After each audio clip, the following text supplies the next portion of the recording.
Bismillahir Rahmanir Rahim. Assalamu alaikum wa rahmatullahi ta'ala wa barakatuhu. Brothers and sisters, dear Quran reflectors, I'm your brother Fahim, Hammad Fahim, head of community empowerment at QuranReflect.com.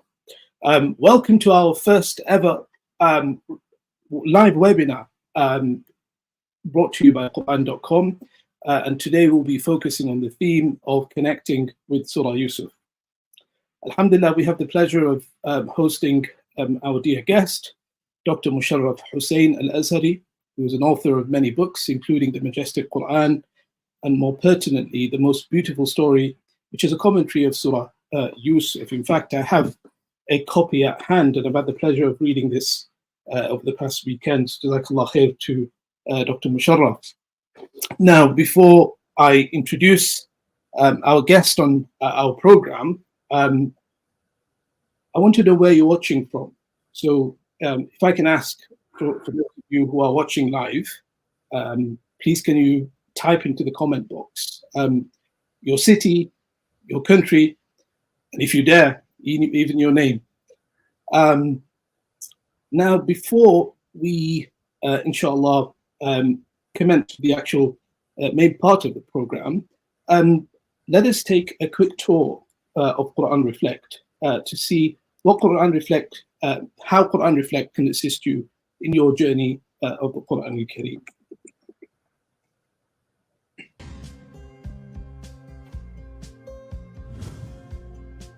It's unfortunate and sad to say that many people have gone away from reflecting over the Quran, verbatim word of God. I mean, this is a great project. This is something that's going to facilitate ease in this area. We are not socializing enough around the Quran, and people are scared to say their reflection rather on a verse, even though Allah subhanahu wa ta'ala himself said, أَفَلَا يَتَدَبَّرُونَ الْقُرْآنَ. Don't they reflect on the Quran?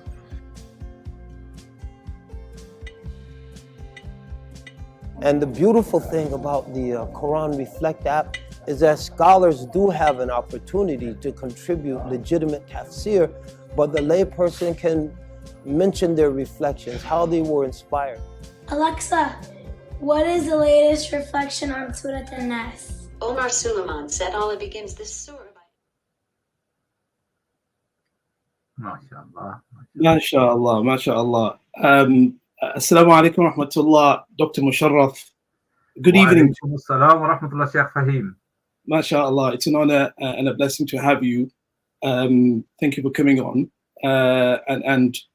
You are also, you're actually cutting the silk tie today, because this is actually our first ever live webinar for Quran Reflect. So Jazakallah khair for giving us that honor. Well, it's a pleasure. And to be the first means I have to set a very high standard then. I'm sure you will. Jazakallah khairan. Now, before I played that video, well, actually, my brother at the back, Brother Waleed, Jazakallah khairan, I did ask for our users to, for those guests who have joined us live, to tell us where they're from. So we have a few names. We have Hamilton from Canada. Assalamu alaikum, Hamilton. You're not Lewis Hamilton by any chance, are you? Inshallah. And then we have Fahmida. Sorry, it's SH from Hamilton, Canada. My apologies. Okay. And then we've got Fahmida Hanan from Sharjah, UAE. Assalamu alaikum, Mr. Fahmida. With Amal. Assalamu alaikum. And we have Kharif, who said, if I dare, I dare not. Well, you have already mentioned your name. So, mashallah, you are brave. And then we have Huda from Leeds, UK. Mashallah, that's my birthplace. We have Leif Johnson from Netherlands, and Walid Ibrahim, Ahlan from Egypt, Saadiya from India. Mashallah, a real mix, Dr. Musharraf, mashallah. There's a global audience. Alhamdulillah. A global audience for the Quran, which is global, and for Quran, which is universal. And which is beyond any boundaries, and it speaks to everyone. لِأُنذِرَكُمْ بِهِ وَمَنْ بَلَغْ. It's there as a guidance for whoever it reaches. And we also have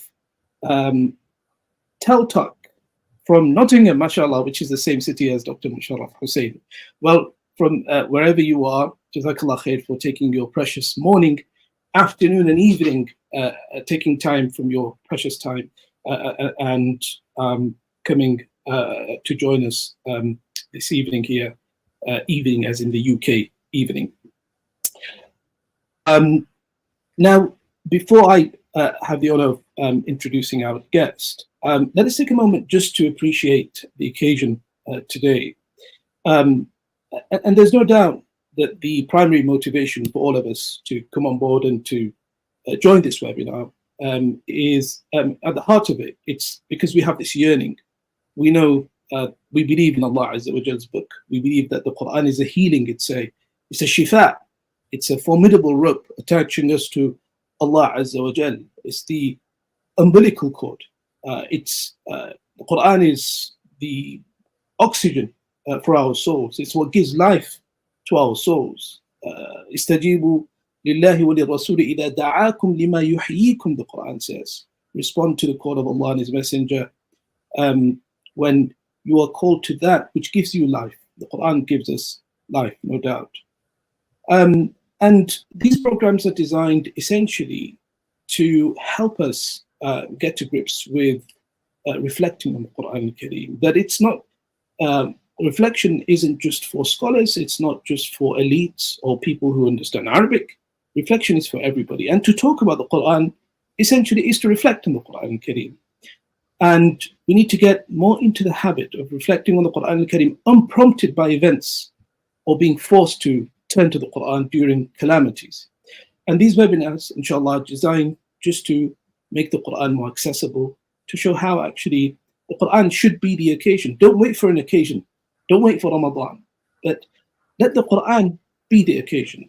فَبِذَلِكَ فَلْيَفْرَحُوا. In that, let them rejoice, as the Quran says.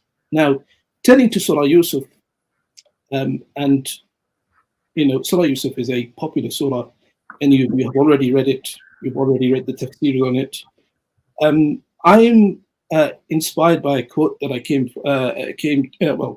read, which goes back to Masruq. He says, "ما قرأ محزون هذه السورة إلا واستراح بها," which essentially means that whenever someone is feeling down and you know, distressed, whenever they read this surah, they will feel a sense of relief. Now, especially in times of conflict and what we're seeing, the unprecedented scale of injustice and barbarity that we're witnessing in Gaza right now, Surah Yusuf is indeed pertinent for us to recognize that with hope and patience comes victory. إِنَّهُ مَنْ يَتَّقِ وَيَصْبِرْ فَإِنَّ اللَّهَ لَا يُضِيعُ أَجْرَ الْمُحْسِنِينَ. Indeed, the one who remains mindful of Allah Azza wa Jal and bears with patience, then surely Allah Azza wa Jal will not waste the reward of those who do good. The world is watching, history is recording, the time is ticking. Today we will bear with patience and hope for tomorrow, inshallah, we will embrace victory. Now, over to our main guest, Dr. Musharraf, and do allow me, Dr. Musharraf, because I've seen, mashallah, your credentials, and I note that if we were to give an honest review of your credentials, we'll be here throughout the entire program. Jazakallah khair. Maddallahu fi umrikum. And for the sake of brevity, here is a brief synopsis. So Dr. Musharraf is the Chief Executive of the Kareemiyya Institute, Nottingham, and a trustee of Muslim Hands, an emergency and relief work charity, and the chief editor of The Invitation, a Muslim community magazine. Dr. Musharraf has a PhD in biomedical sciences. After 12 years as a scientist, he decided to dedicate himself to serving his country and developing Muslim communities in UK. He graduated from the prestigious Al Azhari University, Egypt. For the past 30 years, he has been studying, teaching, and writing. He has written 20 books about traditional Islamic teachings to help Muslims practice their religion, and more than 300 essays. He has recently translated the Quran called the Majestic Quran, hailed as a paradigm shift in the genre of Quran translation. But most importantly, we're looking at his book here, The Most Beautiful Story, a commentary of Surah Yusuf. which you can simply Google and you will find it. I'm sure Dr. Musharraf can provide a link for that as well. We can help publish that in our forthcoming webinars, inshallah. Now, in terms of the format of today's program, inshallah, Dr. Musharraf has proposed that essentially, just so that we can all be on the same page, essentially we will recite and go through some of the translation as in this book, and then after that, inshallah, Dr. Musharraf will assist us and enrich us with further insights into these episodes, inshallah, and into these verses that we will be reciting. Dr. Musharraf, anything before we move on to the translation? And first of all, it's good. Go ahead. I think we need to get on. Let's crack on, as they say. Okay. Bismillah ar-Rahman ar-Rahim. Okay. أعوذ بالله من الشيطان الرجيم. بسم الله الرحمن الرحيم. ألف لام را. تلك آيات الكتاب المبين. إنا أنزلناه قرآنا عربيا لعلكم تعقلون. نحن نقص عليك أحسن القصص بما أوحينا إليك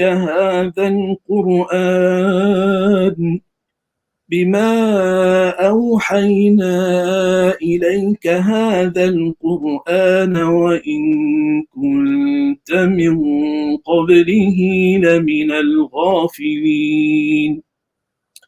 I begin with Allah's name, the kind, the caring. Alif Lam Ra. The most beautiful story. These are the verses of a clear book. We revealed it as an Arabic Quran so you may understand. We will tell you the most beautiful story by revealing to you this Quran, a story of which you were unaware before.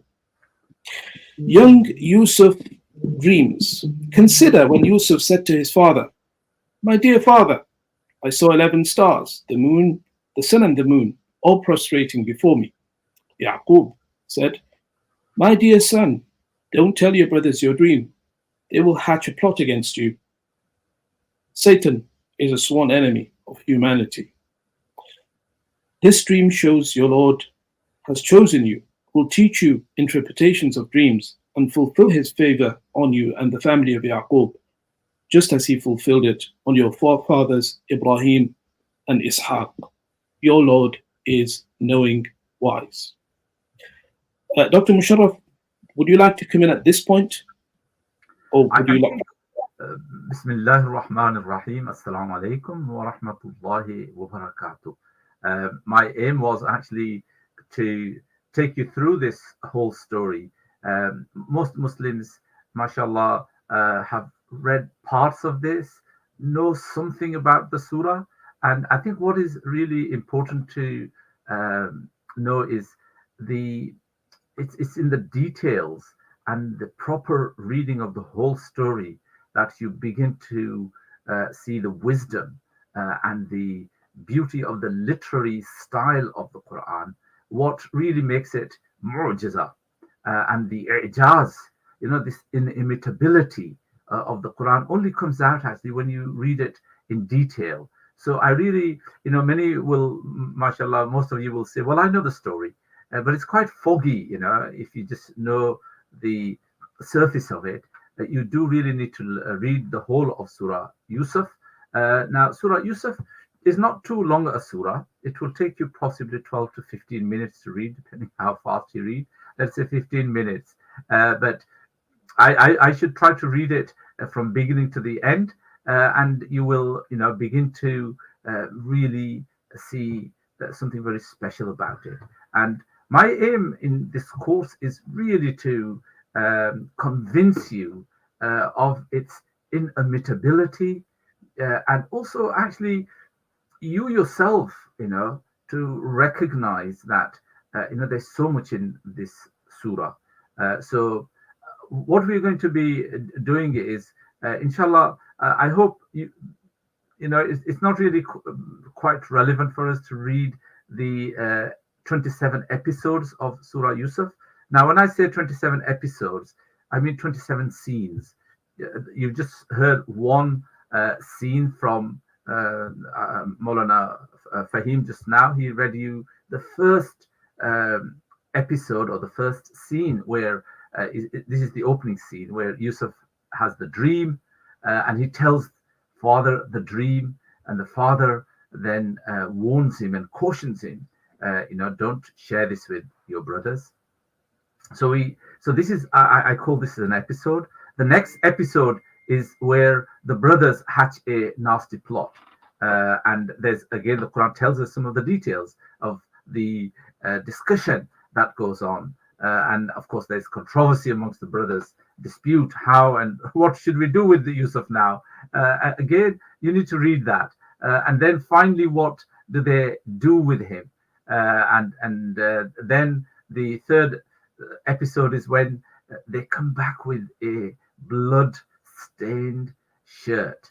Okay, so that's what I mean by episodes. And in my translation, the Majestic Quran, most of you, I hope, will have seen it. If you haven't, it'll be good if you haven't, because this is Quran translation where I've arranged every surah according to its themes and its stories, and you know, you get a very good idea of how the Quran is developing whatever it is.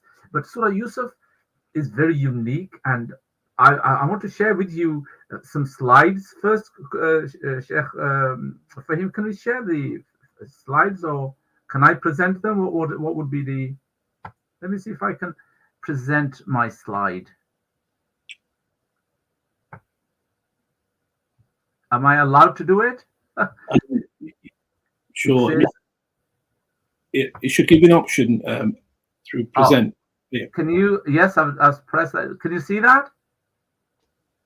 It's not on just yet, Sheikh. But if you continue with the program, inshallah, what we'll do is from the background, inshallah, we'll put it up as you're speaking, inshallah. Okay. So the let me just get that slide so I can tell you what I have in mind about it. Yeah. No? So what are our learning objectives?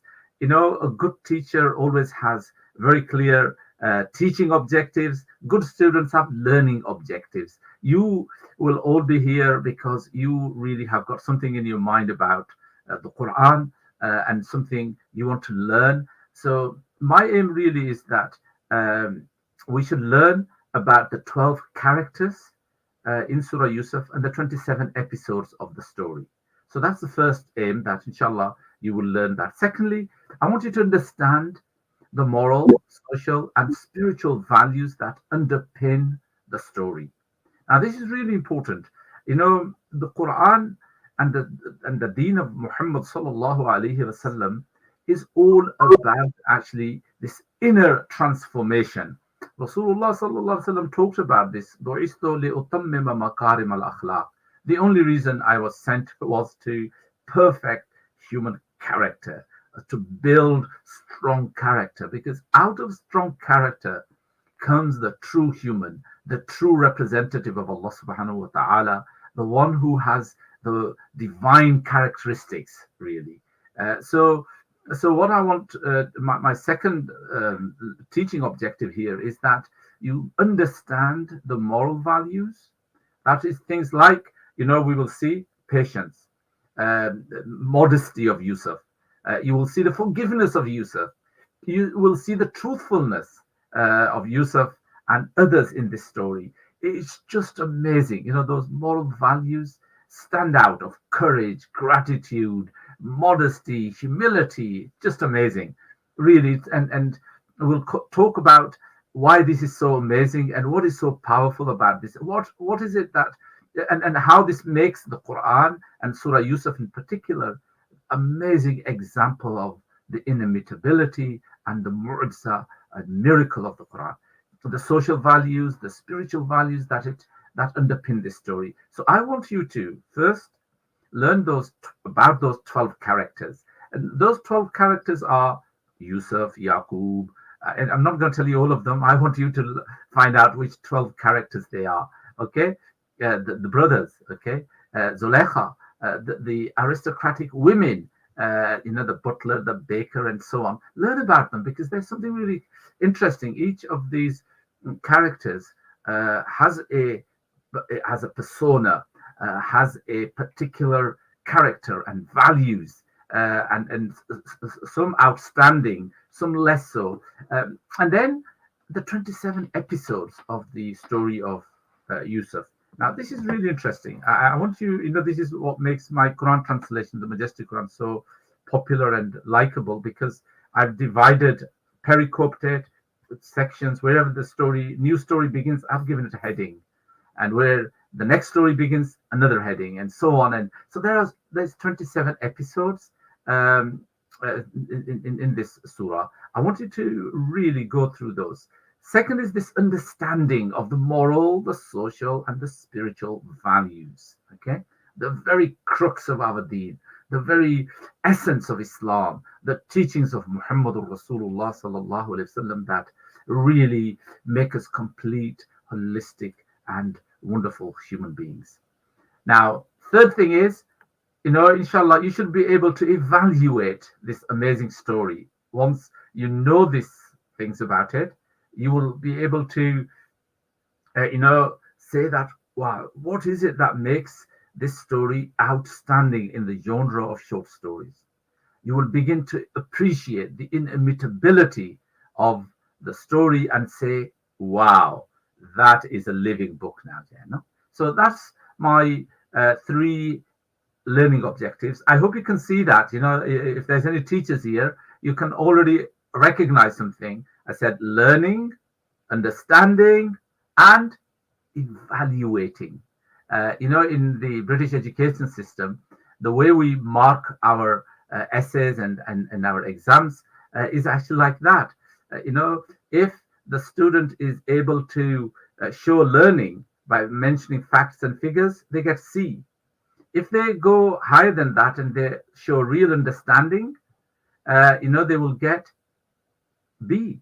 And if they're able to evaluate and say, this is positive, this is negative, these are the pros and the cons, this is how this compares with something else, and these are what we learn from it, that's called evaluation. And if you can do evaluation, you're actually a star. So I hope, inshallah, we will learn the facts and figures, we will understand the story, the moral, social, spiritual values, and we should be able to evaluate the whole story. And that is what I want, really. This is what, by having those 27 episodes and focusing on those characters, you will be able to, inshallah, see the amazing, you will be able to do this evaluation. Okay. So let's just, I don't know whether can people see the slides? Shaykh, the slides, just due to having not received them, but we're not able to display them at the moment. But we, inshallah, for the next episodes, we'd make sure that we have the slides. Okay. Wait a minute. I think I should be able to. Can you see now? Let me. If you press the present button. I have. I've just done that. I've just. And if you can you not see that? It's not coming up on our screen, Shaykh. All right. Okay. Well, that's okay. Perhaps we're able to summarize the sort of main points, inshallah, and we'll have them. Okay. Reading as well as listening, inshallah. Yes. Okay. Fine. So I've just shared with you, the 3 learning objectives, and I hope you're all happy with that, because at the end of the 3 sessions with us, you should be able to, inshallah, go away and say, well, I've actually achieved something. You've learned something, you've understood something, and you're able to evaluate it. And that evaluation is really crucial because, we, mashallah, have faith that the Quran is the mu'jiza, a living mu'jiza. It's good to have those big claims, but what is really crucial is to be able to establish them, prove them. And wallah, I personally, for 2 years, I spent 2 years, Maulana, on writing this book. And so I had a lot of time to do this deep reflections on it. And all I can say is, yes, this is absolute a miracle. And you know what? I did something else. I asked ChatGPT to tell me what are the criteria for winning a Nobel Prize in literature. And it was amazing. You know what it came out with? Are all those the four major criteria? And when I looked at them, I said, "Wow! The Surah Yusuf in the genre of short stories, it certainly beats all of those criteria. It actually is." And I don't want to make this claim myself. I want every one of my students here to say, "Yes, we agree with that. It is just inimitable, and it is the great mu'jiza. It is indeed a miracle." Okay, let's begin, Jana. Just on that, Dr. Musharraf, Maulana, you're talking about how amazing the Surah Yusuf is and how it really touches on the full spectrum of the experienced human emotions. So whether it's grief or sadness or loss, or whether it's redemption, jealousy, reward or punishment, all of that, all those human emotions and sort of life experiences that any individual can really go through, all of that is addressed at some point in the surah. And so, I mean, really, Maulana, would you not say that it's a surah for every occasion?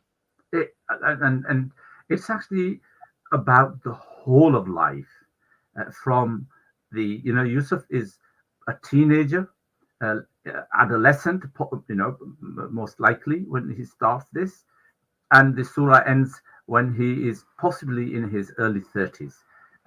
Those are the most important part of one's life. I know mid-age crises are important, and old age like mine is also important. But of course, there is Yaqub there, okay, who represents that side as well. So yes, it is about the entire life, and inshallah, those are the things that we will discuss. And to be honest, for a good student and a good course, you do need books to read and to understand. So I really do urge everybody to get hold of the most beautiful story, a commentary of Surah Yusuf. It's not very expensive. Do please get hold of it. And you must read that, to really. So what do I talk about in it? Well, I've got 10 chapters in it. And so I begin by taking you through the story with actually quite a copious footnotes to help you understand the story fully. So you learn those 27 episodes, you go through them. And as I said, this will take you possibly half an hour or so. That's all. Now, if you want to gain that haqqul yaqeen almost, certainly ainul yaqeen, okay? Ainul yaqeen means, scientifically, you become convinced because your mind says, I can see this. To do that, you need to read this, half an hour, and we are all in need of, strong faith, inshallah. So that's, spend that half an hour doing that. In second chapter, I do a commentary and insights. These are deeper sort of, not just footnotes, but deeper understandings that one gains by looking at some of the episodes. And I'm going to share some of those with you today now. The third chapter is about key Arabic phrases. I think I took 12 key Arabic phrases. Key in the sense that they bring out some very important concepts like sajda, okay, and ta'wilul ahadith, interpretation of dreams, or problem solving, which is another very important idea, that it appears as though Yusuf from the beginning to the end is a problem solver for everybody. He's a problem solver for the butler, he's a problem solver for the king, he's a problem solver for Yaqub and for the brothers as well. For everybody, he is a problem solver. And I hope already you can begin to see this notion of nowadays, who is the most worthy, the most liked employee? It's obvious, the one who solves your problems. Okay, my staff, if they come with me again and again with problems, I get fed up of it. What I'd like to hear is, I've got a solution to this. Okay, this is the problem. I've got a solution to it, and that's what I want to listen to. Problem solving. It's just amazing, the way the Quran presents this story. So we look at some of the key phrases and words. You'll love that, Jan. Inshallah, I hope you read that. The next chapter 4 is about 15 life hacks. Very important tips for living a successful life. Surah Yusuf shows us how miscarriage of justice. Yusuf is wrongly, unjustly, unfairly thrown into the prison. Shaykh Fahim is a barrister, and he will tell you, his profession makes so many mistakes every now and then. They do make mistakes of miscarriage of justice. Is that not true, or are you pure and perfect? Far from it, Dr. Musharraf. There's always yes. I mean, British. There are very big, major examples of miscarriage of justice. I don't need to mention to those of you who know British. It's one of the best one, by the way, in the world. To be honest, it is one of the most less corrupt than any other, and it is also one of the most amazing. And it's really interesting how the most amazing and the best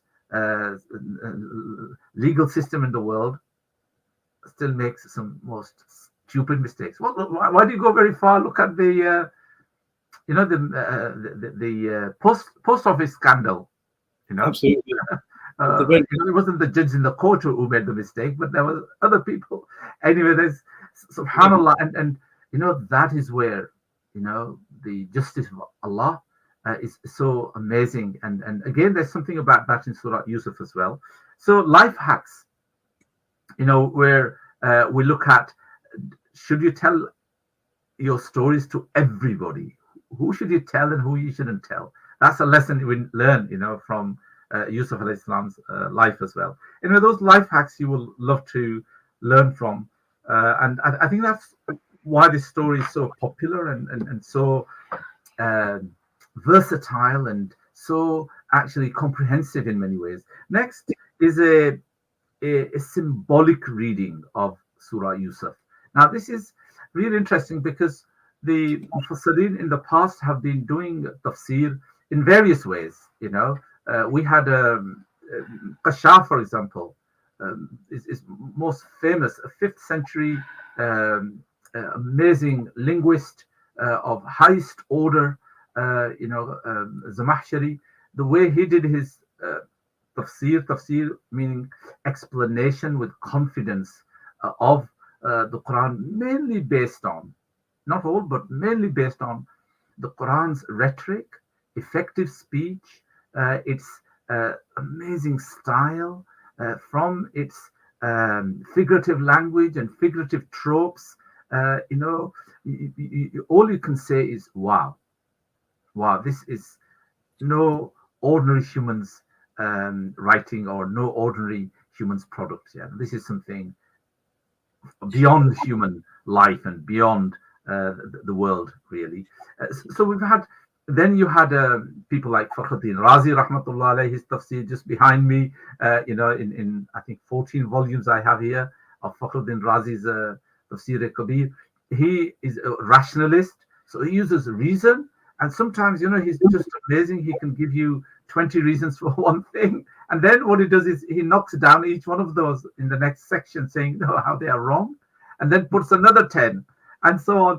And not only that, but he was also master of the sciences, Greek science of his time. So he has a lot of that Greek science, which of course nowadays is obsolete and laughable, but at that time it was amazing. So, and then you had people like Ibn Kathir focusing on trying to interpret the Quran through Sunnah, the ahadith of Rasulullah, very powerful and a very certain, actually, a very certain way of interpreting is through the Sunnah of Rasulullah sallallahu alaihi wasallam. Who better than Rasulullah to interpret and translate the Quran for us?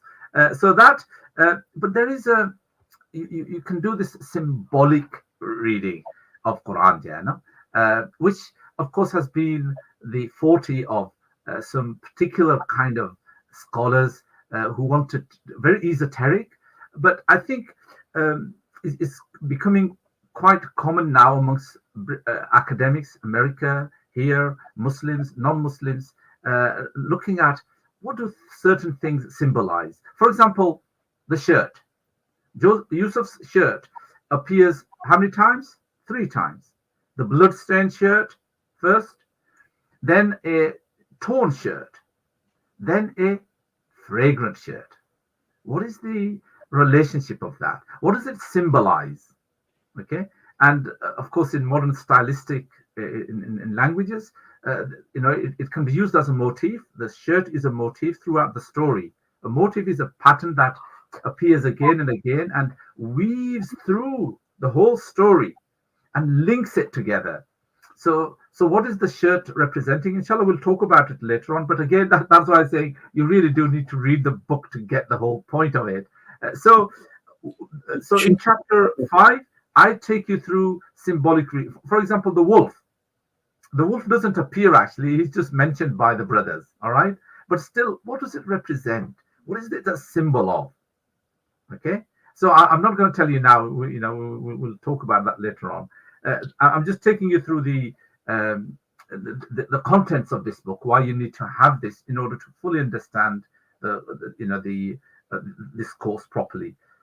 Chapter 6 is about the ring structure. Now, this is really something which is incredible and something that requires a huge amount of manipulation, a huge amount of thinking, and it requires the best kind of masters of writing to do. Okay, and so what is this ring structure? Well, let me just explain very simply. What it means is, you heard the dream of Yusuf alayhi salam. Shaykh Fahim read you the dream of Yusuf alayhi salam. Where is the final ending? Where is the dream realized? Right at the end. Okay, so it's complemented. Okay, it's completed there. What's number 2 in the story? Well, in the number 2 or the second episode of the story is the brothers hatch a nasty plot. So they hatch a nasty plot. That's your scene 2. But where is it completed? Completed means they hatch a nasty plot. They carry out their nasty plot. Okay. And is that it? No. Are they going to get away with it? No, they're not. And so penultimate, second from end, is the episode where they actually stand like prisoners before Yusuf alayhi salam, and who says to them, "La tathriba alaykum al-yawm."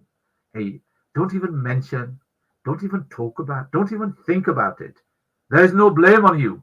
Okay, subhanallah. That in itself is an amazing way of forgiving, overlooking the crime and of your brothers. It's just amazing. Anyway, so that's complemented penultimately, and that's now. Can you see that ring? Third is when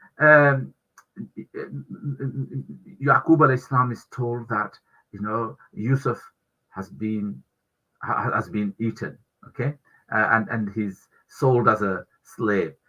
What's third from the end? We see that Binyamin, the other brother of Yusuf alayhi salam, is also imprisoned. Now he's taken captive as well. So there is a complementary thing. Anyway, this, inshallah, again, there's a diagram here where I show you this amazing, and even, if you were to yourself look at the different episodes headings, you will begin to see that ring structure yourselves, okay? And inshallah, we'll go through that when we come to it. It's actually here. It's here. I don't know whether you can see that, but inshallah, if you got the book, you will be able to see that amazing ring structure. Okay. If it helps, Dr. Musharraf, inshallah, we will be handing out the slides with your permission to all of those who attended, inshallah, so that they can follow on, inshallah, and hopefully these slides will also contain the material that we will be discussing next week, inshallah. But can I just ask you, before we go on our mini break, if I can just quickly ask you, Dr. Musharraf, of course, there are different readings of the Quran, different readers depending on their life experiences, depending on the scope of their understanding of Quran and Hadith. Each will take to his fill. As the Quran says, فَسَالَتْ أَوْدِيَةٌ بِقَدَرِهَا. When the rain falls, each valley takes to its fill according to its size. And so what's interesting, I mean, you mentioned something interesting. You mentioned, of course, the different approaches by the Mufassirun and by the exegetes who approach the interpretation of the Quran through different methodologies. But there's something that all of us can do, and that is the more accessible tadabbur through our life experiences to understanding the very basic understanding as you've placed in your book, and as we can glean from the many credible translations out there. And one of the fascinating things I like about the way you framed Yusuf alayhi salatu wasalam and his involvement in Surah Yusuf is that you've said Yusuf, the problem solver. Now, that's an incredible framing. Can you just tell us a bit more about that? Okay. Yeah. So, yeah. you know, remember, this surah is about how visions, how dreams are to be actualized, okay?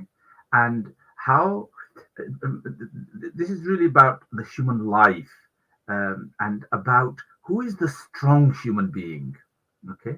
And the concept we are being given here is, if you want to be the Khalifatullah, the representative of Allah subhanahu wa ta'ala, and have those amazing qualities, it is labud.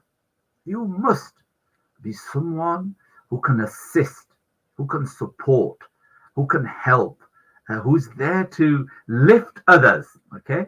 And this is why Rasulullah sallallahu alaihi wasallam talks about, you know, the upper hand is better than the lower hand.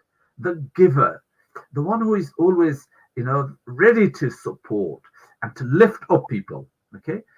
Not mean, greedy, selfish. And I think this is another reason why this surah is so important in our age, when we live in a world of selfish world. We live in a world in which people think they are independent, which of course is one of the biggest dajjal, one of the biggest,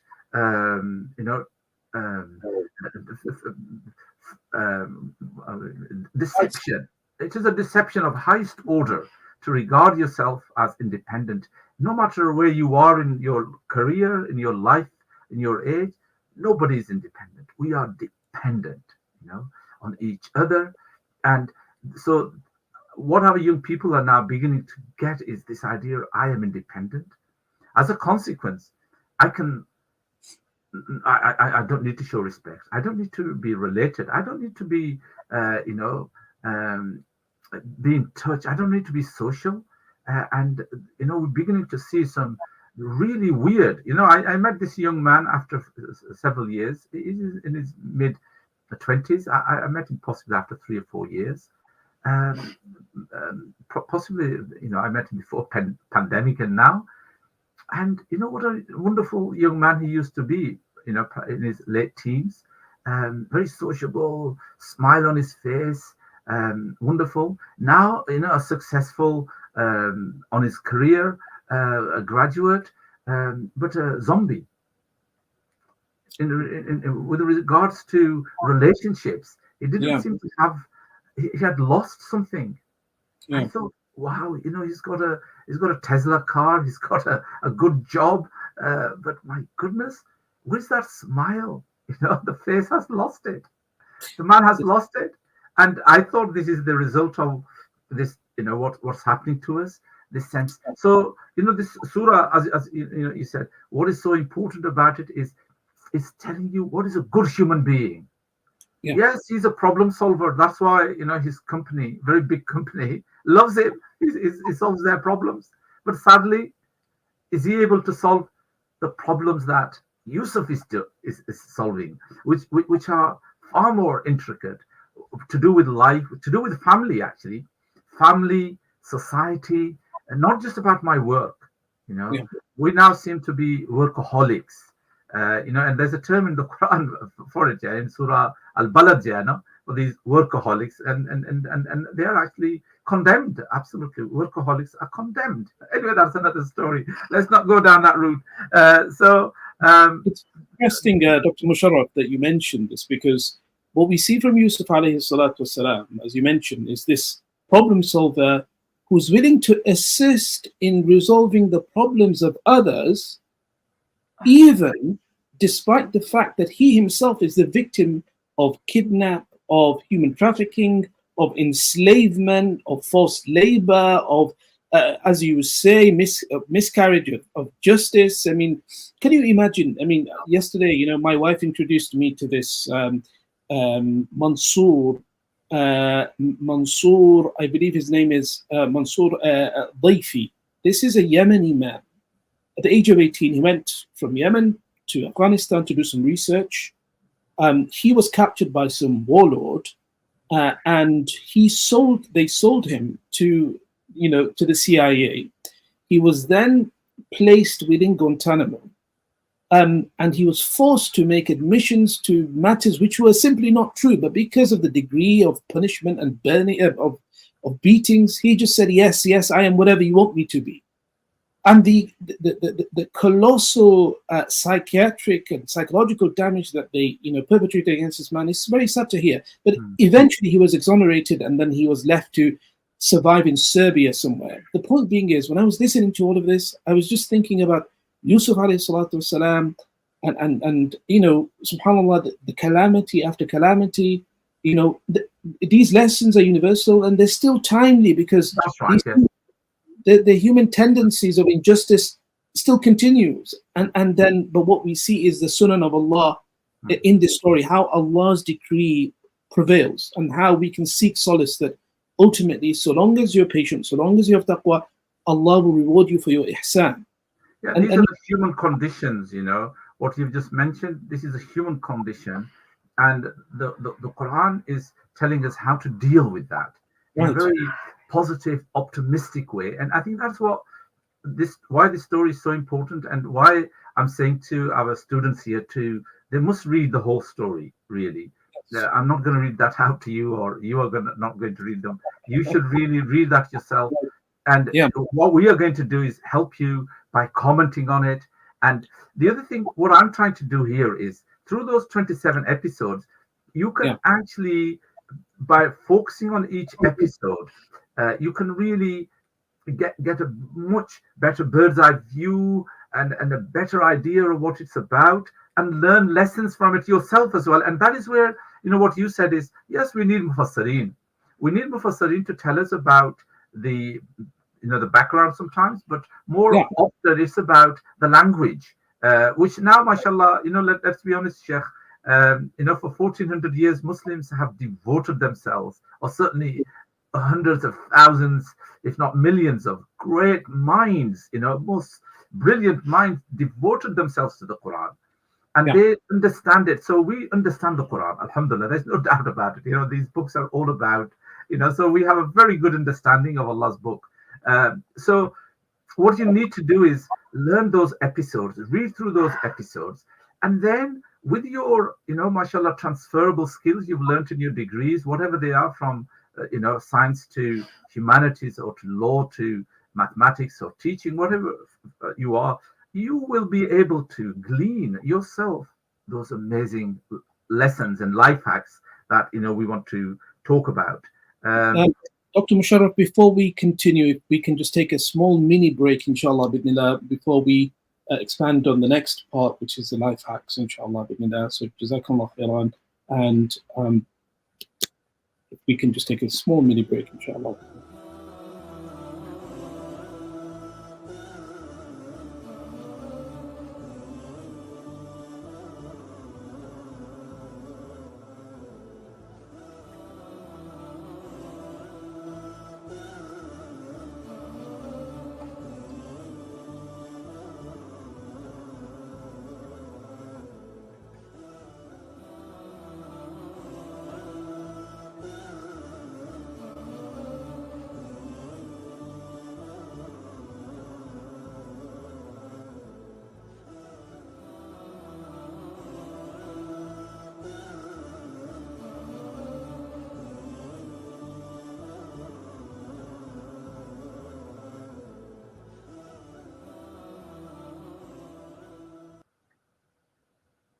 MashaAllah. Alhamdulillah. And again, once again, we'd like to welcome our viewers from the different parts of the globe. Thank you for joining us once again. And inshallah, bismillah, hopefully this is, we will be having these live webinars, well, for this Surah Yusuf exclusively over the course of the next few weeks. So we ask you to join us at this time, inshallah. And next week, inshallah, we will have the slides up so that you can be following with the substance of our discussion as Dr. Musharraf, inshallah, continues to enrich our minds and hearts with this surah. Dr. Musharraf, over to you. Okay, Jazakallah. This is really a good initiative, encouraging us to reflect. Reflection can only take place after you've actually read, the facts. So get the information and the facts first, and then you digest them. In our stomachs, we have all kinds of amazing enzymes that make sure that those strong and powerful molecules, of protein from your, roasted chicken are broken down. Okay, that's called digestion. It's able to break them down, and then further, there's another enzyme that will now break those proteins into their amino acids, so that they can be absorbed by your blood and then be of use to the body. Subhanallah, that's the process of digestion. For Quran, we need to really first, obviously, we always begin with the ta'awuz. A'udhu billahi minash shaitanir rajim. We seek Allah's protection from the rejected shaitan, and our attitude is that I am reading Allah's book. I am the addressee. Allah is addressing me, talking to me. Allah is speaking to me. Allah is telling me. All right. So, with that attitude, with that kind of mindset, you read it, and it begins to then, inshallah, have an amazing impact on you, Jano. You then begin to think, and that's where the digestion takes place. That's the true reflection. But let's go on. I want to read you a piece from my book, the Surah Yusuf, Jano. This is about the enduring lessons of Surah Yusuf. Surah Yusuf is a late Meccan surah, revealed sometime after Surah Hud. Now, Surah Hud is a surah that talks about the 7 prophets. It gives the story, what happened to them, and how their people rejected it, and how Allah subhanahu wa ta'ala then responded to this rejection by the people through punishment. So it tells the story of Nuh alayhi salam, of Hud alayhi salam, Salih alayhi salam, Shu'aib alayhi salam, and all those amazing 7 prophets. Okay, then immediately after that comes Surah Yusuf. Okay, which is in-depth story. Now, Yusuf isn't doing the kind of preaching that Nuh alayhi salam did, neither Salih alayhi salam or Lut alayhi salam. His is a different, subhanallah. His is, wow, this is really interesting. His is living a life like anyone else. Okay, that's really interesting. He lives a life like other people. All right, maturing, getting through, working as a servant in a household, in the prison, okay, and so on. So it's just amazing, that my prophets are like that as well, and they're like that as well. Subhanallah. Anyway, so it tells the story of Prophet Yusuf. It employs a commanding narrative that is lyrical at times, with an outstanding drama woven around moral and spiritual values. It supports values deeply embedded in Quranic guidance: truthfulness, patience, modesty, justice, forgiveness, kindness, and courage.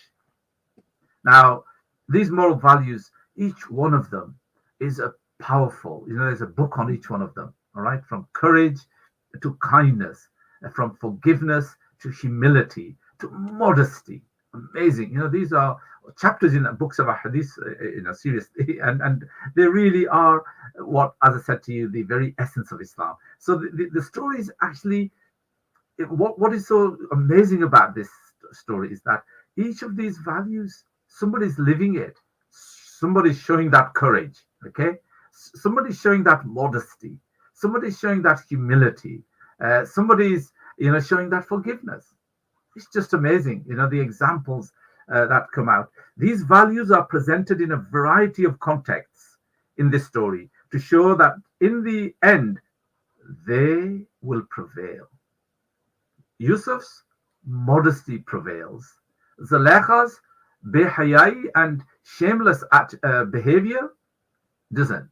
Okay, Yusuf's humility and his forgiveness survives. Okay, and prevails. So this is why I said this story is so amazing, that it's actually proving that moral values is what really counts at the end of the day. That is what makes you truly a human being and a successful person. So the surah promises empowerment and dignity, but only after you have gone through tests and trials. Okay, so that's why this surah is so powerful and so amazing. Okay, and in another of the headings here I have is shifting fortunes in Yusuf's journey. Through its 27 scenes, Surah Yusuf plots the complexity of human life, the sudden and unexpected changes in fortunes. One moment living at home, the next languishing in a dark, dank well. One moment enjoying life in a palace, the next in the prison. One moment a prisoner, the next a prominent advisor, Chancellor of Exchequer of the King of Egypt. Okay, the story of Yusuf provides a real-life illustration of one of the great Quranic principles, which is really something very important here. No? The Quran says that, it could be that you like something that could be harmful to you, or you could dislike something that could be actually beneficial to you. And so, meaning that, look, when you face trials and tests of that kind, whether they are to do with illness, whether they are to do with your business, whether they are to do with your family or any of your condition, you've got to accept the fact that it has happened now. And I have only one thing: for sabrun jameel, as Yaqub alayhi salam, epitomizes that patience is the best policy. What else can I do? I translate this as patience is the best policy. What else? And so it's a very amazing principle that the surah brings out here. And what we think is good turns out to be bad, and what we think is bad turns out to be good. Okay, human knowledge is limited, but the divine knowledge is unfathomable. The Quran talks, Surah Yusuf talks about وَفَوْقَ كُلِّ ذِي عِلْمٍ عَلِيمٍ. There are gradations and ranks and stages of knowledge. There are people who are more than you as well. The story is told for a purpose and helps us understand serendipity, unexpected discoveries by accident. Understanding the wisdom of serendipity will develop the virtue of patience. That is what's the real essence of this, really. Once you begin to understand, this idea of serendipity, that tests and trials are not yours. They are divine. They are decreed, all right? Your job is to look for solutions. And that is where that idea of use of the problem solver comes in as well. But this is what will then make you patient, steadfast, perseverant, and resilient. I think we've said a lot now, although I wanted to read a few more things. But what we'll do is, inshallah, I hope people will get hold of the book by next week. But more importantly, we can have a discussion, if anybody wants to talk about that. And any questions appear there, which I don't know. Jazakumullah khairan. Well, this is the part where we give you the chance to ask questions. Some of you are watching through YouTube Live. Some of you are watching through Facebook. Of course, we have a few minutes now, inshallah. Feel free to ask any questions.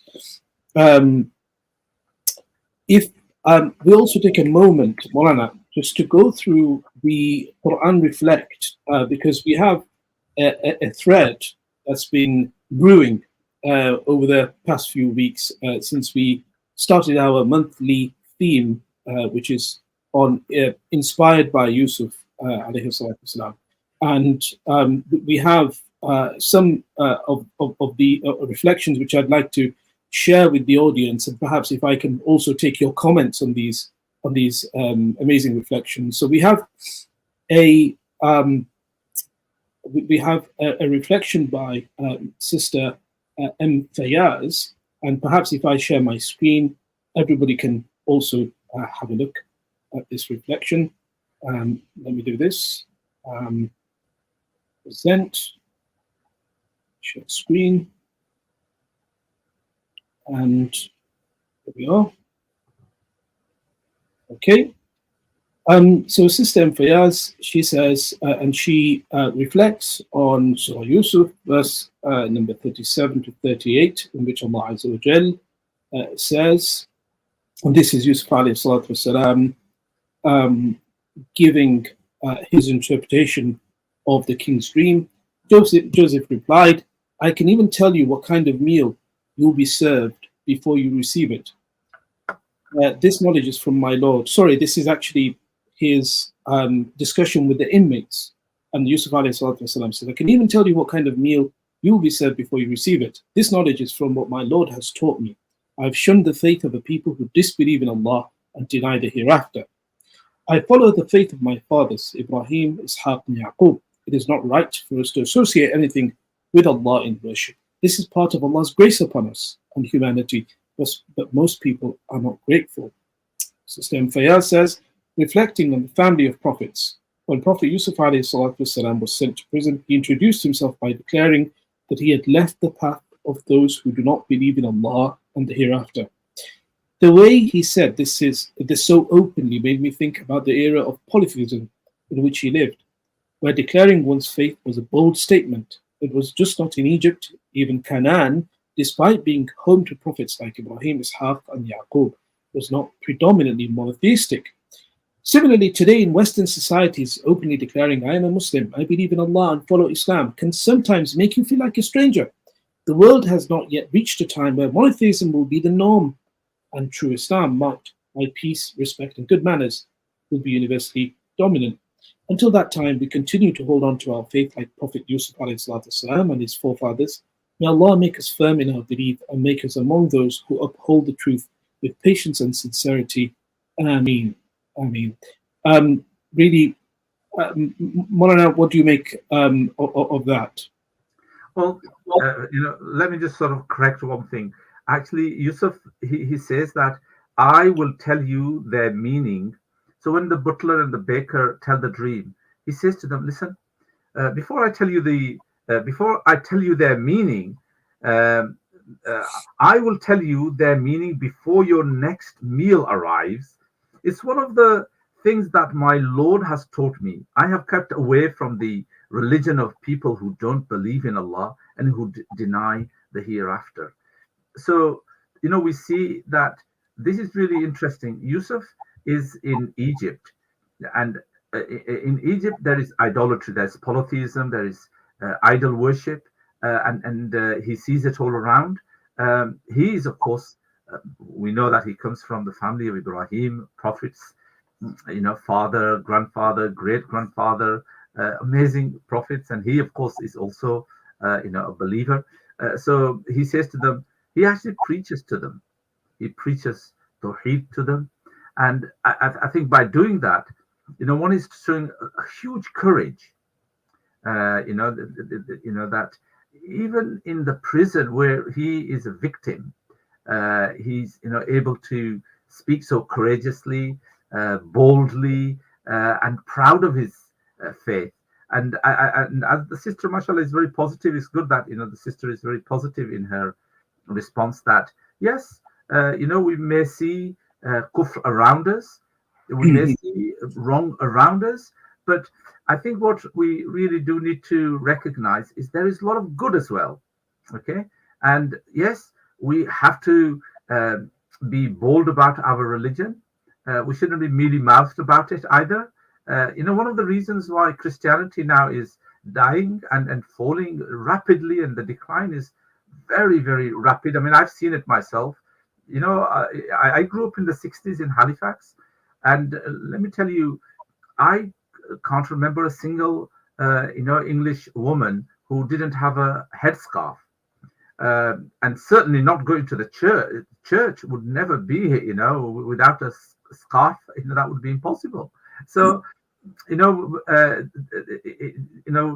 decline and the loss of the religious values is very clear amongst the Christians. Alhamdulillah, Allah has blessed us with our deen, which is where we are firm. We are people of tradition. We are conservative in that sense that, we really are proud. And inshallah, Aziz, as the sister is very positive here, we should be positive. This country has a sense of justice. It gives us the freedom of speech. So we should be very proud of that and of those traditions. We shouldn't be mealy-mouthed. We have nothing to compromise on. There are certain things we compromise on, but not on our faith. Certainly not our aqidah is, bound. There is no compromise in our aqidah whatsoever.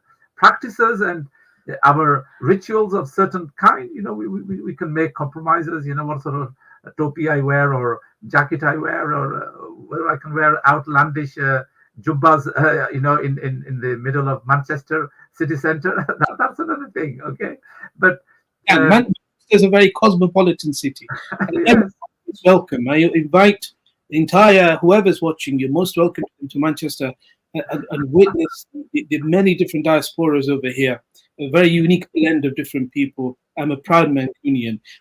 Shaykh, I hate to bring matters to an end, but we have gone slightly over the hour. I'm really grateful, incredibly grateful to have you here with us, sharing your wisdom, taking us through the journey of Surah Yusuf alayhi salatu wasalam. Inshallah, you will receive slides for those of you who are on Quran Reflect. You will be able to see those slides. We will put a link up for you, inshallah, so that you can see the slides of Dr. Musharraf, and hopefully come next webinar, inshallah, we will have those displayed on the screen. As I leave you with a very short trailer, which talks about Divine Book Club, which is a program designed to take you through the translation of the Quran in order to aid your understanding of the Quran, which is based on a yearly timetable and is headed by our Dr. Suhaib Saeed.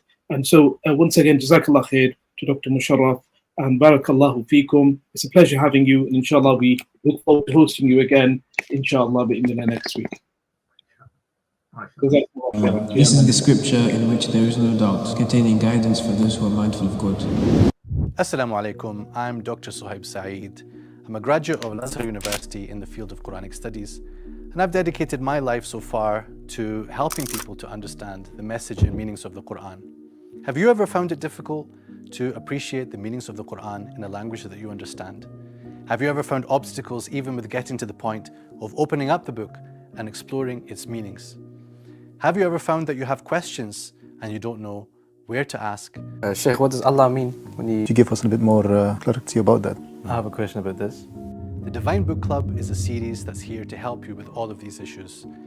We are going to be sitting for 46 episodes in Series 1, reading the translation of the Quran from beginning to end. And in the midst of that, to have some enlightening discussion, sharing some reflections and thoughts. Today we seal up their mouths, but their hands speak to us. All the cleverness will be shut up. Limbs, the hands, the feet, they will speak. They will speak. They couldn't produce Quran because Quran was something completely different for them. Nor can the night outrun the day. Each floats in its own orbit. As babies, we're helpless and we grow into like individuals and we go back to being helpless. To make the most of it, because you will come back to the place that you came from. It contains these examples, it contains the stories, it contains the arguments. It comes down to our choice. يتدبرون القرآن أم على قلوب